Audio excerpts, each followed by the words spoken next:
आता सगळीकडेच गॅस सिलेंडरची चर्चा आहे, कारण ग्रामीण भाग असो किंवा शहरी भाग असो, सगळीकडे सिलेंडर मिळतच नाहीये. त्यातली त्यात गावाकडे ना चुलीवरती तरी किमान आपण स्वयंपाक बनवू शकतो, परंतु शहरी भागामध्ये ती सुद्धा सुविधा उपलब्ध नाही.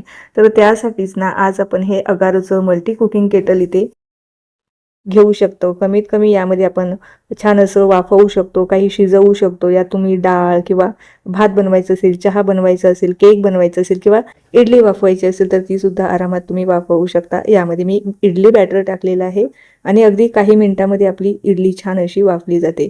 याला तुम्ही प्रवासात सुद्धा सोबत घेऊन जाऊ शकता, कारण बऱ्याचदा आपल्यासोबत लहान मुलं असतं, तर त्यांना पेज बनवायची असेल किंवा दूध गरम करायचं असेल तर त्यासाठी हे अगदी उपयुक्त आहे. तर आपली काही मिनिटांमध्ये इडली इथे वाफवून तयार झालेली आहे. मस्त ही मऊ लुसलुशीत इडली तयार होते. इडली व्यतिरिक्त तुम्ही यामध्ये केक बनवू शकता, ढोकळा बनवू शकता किंवा काही वाफवायचं असेल तर ते सुद्धा अगदी आरामात वाफवू शकता.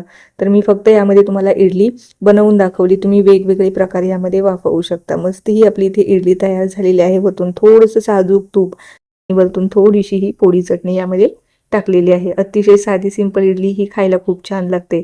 आता तुम्हाला हे अगारोचं मल्टी कुकिंग केटल हवं असेल ना, तर याची लिंक मी डिस्क्रिप्शनमध्ये देणारच आहे. त्यावरून तुम्ही ऑर्डर करू शकता किंवा ॲमेझॉनवरून सुद्धा घेऊ शकता. त्यानंतर इथे मी दिसानोचा गव्हापासून बनवलेला पास्ता घेतलेला आहे. यामध्ये कुठलाही कलर किंवा प्रिझर्वेटिव्ह मिसळलेले नाही, त्यामुळे हा शरीरासाठी सुद्धा हानिकारक नाही.